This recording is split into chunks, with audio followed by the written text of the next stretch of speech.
Techie ಗಿರೀಶ್ನನ್ನ ಹತ್ಯೆ ಮಾಡಿದ್ದ ಹಂತಕಿ ಶುಭಾಗೆ ಜಾಮೀನು ನೀಡಲು ಸುಪ್ರೀಂ ಕೋರ್ಟ್ ನಿರಾಕರಿಸಿದೆ.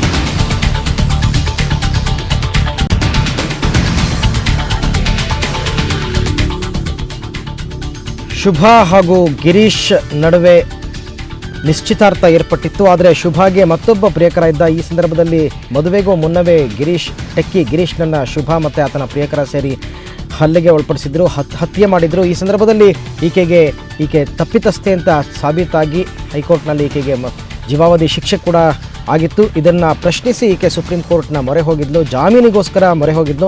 2003 ಡಿಸೆಂಬರ್ 3ನೇ ತಾರೀಕಿನಂದು ಗಿರೀಶ್ ಹತ್ಯೆಯಾಗಿತ್ತು. ತನ್ನ ಪ್ರಿಯಕರನ ಜೊತೆ ಸೇರಿ ಶುಭಾ ಗಿರೀಶ್ನ ಹತ್ಯೆ ಮಾಡಿದ್ಲು. ಹೀಗಾಗಿ ಈಕೆಗೆ ಜೀವಾವಧಿ ಶಿಕ್ಷೆ ಕೂಡ ಕೆಳ ನ್ಯಾಯಾಲಯ ವಿಧಿಸಿತ್ತು. ಇದನ್ನು ಪ್ರಶ್ನಿಸಿ ಸುಪ್ರೀಂ ಕೋರ್ಟ್ನಲ್ಲಿ ಈಕೆ ಪ್ರಶ್ನಿಸಿದ್ಲು ಮತ್ತು ಜಾಮೀನಿಗೋಸ್ಕರ ಅರ್ಜಿಯನ್ನು ಹಾಕ್ಕೊಂಡಿದ್ಲು. ಆದರೆ ಜಾಮೀನನ್ನು ಸುಪ್ರೀಂ ಕೋರ್ಟ್ ನಿರಾಕರಿಸಿದೆ. ಮನೆ ಬಗ್ಗೆ ಹೆಚ್ಚಿನ ಮಾಹಿತಿ ಪಡೆಯೋಣ ನಮ್ಮ ಪ್ರತಿನಿಧಿ ಪ್ರಶಾಂತ್ ನಾಥ್ ಅವರಿಂದ. ಪ್ರಶಾಂತ್, ಶುಭಾಗೆ ಜಾಮೀನು ನಿರಾಕರಿಸಿರುವ ಸುಪ್ರೀಂ ಕೋರ್ಟ್ ಈಕೆಯ ವಿಚಾರದಲ್ಲಿ ಏನು ಅಭಿಪ್ರಾಯ ವ್ಯಕ್ತಪಡಿಸಿದೆ? ಅರವಿಂದ್, ಟೆಕ್ಕಿ ಗಿರೀಶ್ ಹತ್ಯೆ ಪ್ರಕರಣದ A4 ಏನು ಅಪರಾಧಿಯಾಗಿರ್ತಕ್ಕಂಥ ಶುಭಾ ಜಾಮೀನು ಜಾಮೀನು ಅರ್ಜಿಯನ್ನು ಸುಪ್ರೀಂ ಕೋರ್ಟ್ ಎದುರು ಬಂದಿತ್ತು. ಸುಪ್ರೀಂ ಕೋರ್ಟ್ ನ್ಯಾಯಮೂರ್ತಿ ಪಿ ಸದಾಶಿವಂ ಮತ್ತು ಅಧ್ಯಕ್ಷತೆಯ ದ್ವಿಸದಸ್ಯ ಪೀಠದ ಎದುರು ಈ ಅರ್ಜಿ ವಿಚಾರಣೆಗೆ ಬಂದಾಗ ಸುಪ್ರೀಂ ಕೋರ್ಟ್ ಅಭಿಪ್ರಾಯ ಪಟ್ಟಿದ್ದು, ಅವಳು ವಕೀಲೆ ಮತ್ತು ಮಹಿಳೆ ಎಂದ ಮಾತ್ರಕ್ಕೆ ಜೀವಾವಧಿ ಶಿಕ್ಷೆಯನ್ನು ಎದುರಿಸ್ತಕ್ಕಂಥ ಶುಭಾಗೆ ಜಾಮೀನು ನೀಡಲು ಸಾಧ್ಯವಿಲ್ಲ. ಆ ರೀತಿಯಾಗಿರ್ತಕ್ಕಂಥ ಒಂದು ಕನ್ಸಿಡರೇಷನ್ಸ್ ಮೇಲೆ ಜಾಮೀನು ನೀಡಲು ಸಾಧ್ಯವಿಲ್ಲ ಅಂತಕ್ಕಂಥದನ್ನ ಸುಪ್ರೀಂ ಕೋರ್ಟ್ ಸ್ಪಷ್ಟಪಡಿಸಿದೆ. ಮಧ್ಯಂತರ ಜಾಮೀನನ್ನ ನೀಡಲು ಸಾಧ್ಯವಿಲ್ಲ. ನೀವು ರೆಗ್ಯುಲರ್ ಬೇಲ್ ಅಪ್ಲಿಕೇಶನ್ ಅನ್ನ ಮೂವ್ ಮಾಡಿ ಪ್ರಾಯಶಃ ಅದು ಮುಂದಿನ ವರ್ಷ ಬರ್ತಕ್ಕಂಥ ಒಂದು ಜಾಮೀನು ಅರ್ಜಿ ಅರವಿಂದ್. ಹೀಗಾಗಿ ಸದ್ಯಕ್ಕಂತೂ ಶುಭಾಗೆ ಸುಪ್ರೀಂ ಕೋರ್ಟ್ ಜಾಮೀನನ್ನ ಸ್ಪಷ್ಟವಾಗಿ ನಿರಾಕರಿಸಿದೆ. ಕಳೆದ ವರ್ಷವೂ ಕೂಡ ಶುಭಾ ಜಾಮೀನು ಅರ್ಜಿಯನ್ನು ಸುಪ್ರೀಂ ಕೋರ್ಟ್ ನಲ್ಲಿ ಸಲ್ಲಿಸಿದ್ಲು. ಆ ಒಂದು ಪ್ರಕರಣದ ಮೇಲ್ಮನವಿ ಸಲ್ಲಿಸಿದಾಗ ಕೂಡ ಜಾಮೀನು ಅರ್ಜಿ ಬಂದಿತ್ತು. ಆಗ ಕೂಡ ಸುಪ್ರೀಂ ಕೋರ್ಟ್ ಜಾಮೀನನ್ನು ನೀಡಲು ಒಪ್ಪಿರಲಿಲ್ಲ. ಇವತ್ತು ಕೂಡ ಸುಪ್ರೀಂ ಕೋರ್ಟ್ ಸ್ಪಷ್ಟಪಡಿಸಿದೆ, ಜೀವಾವಧಿ ಶಿಕ್ಷೆಯನ್ನ ಎದುರಿಸ್ತಕ್ಕಂಥ ಶುಭಾಗೆ ಈ ಹಂತದಲ್ಲಿ ಜಾಮೀನು ನೀಡಲು ಸಾಧ್ಯವಿಲ್ಲ. ಆತನ ಪ್ರಿಯಕರ ಮತ್ತು ಶುಭಾ ಒಂದೇ ಕಾಲೇಜಿನಲ್ಲಿ ಲಾ ಅನ್ನ ಓದ್ತಾ ಇದ್ರು.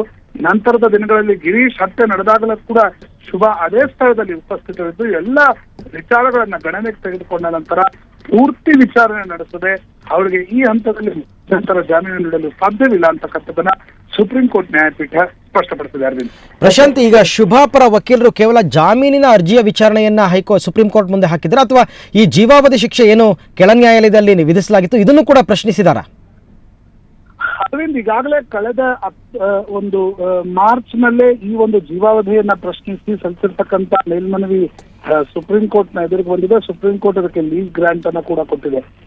ಇವತ್ತಿನ ಅರ್ಜಿ ಕೇವಲ ಜಾಮೀನಿಗೆ ಸಂಬಂಧಪಟ್ಟಿರ್ತಕ್ಕಂಥದ್ದು. ವಿಚಾರಣೆ ನಡಿ ಈಗಾಗಲೇ ಜೀವಾವಧಿ ಏನು ಶಿಕ್ಷೆಯನ್ನ ಪ್ರಶ್ನಿಸಿ ಮೇಲ್ಮನವಿಯನ್ನ ಸಲ್ಲಿಸಲಾಗಿದೆ. ಆ ಒಂದು ಅರ್ಜಿಯ ವಿಚಾರಣೆ ನಡೆಯಲಿದೆ ಅರವಿಂದ್. ಆದ್ರೆ ಇವತ್ತು ಮಧ್ಯಂತರ ಜಾಮೀನನ್ನ ಕೋರಿ ಶುಭಾಪರ ವಕೀಲರು ಅರ್ಜಿಯನ್ನ ಸಲ್ಲಿಸಿದ್ರು. ಆದ್ರೆ ಸುಪ್ರೀಂ ಕೋರ್ಟ್ ಈ ಒಂದು ಅರ್ಜಿಯನ್ನ ಸ್ಪಷ್ಟವಾಗಿ ತಿರಸ್ಕರಿಸಿದೆ. ಅರವಿಂದ್. ಓಕೆ ಪ್ರಶಾಂತ್, ಧನ್ಯವಾದ ತಮ್ಮೆಲ್ಲ ಮಾಹಿತಿಗಾಗಿ.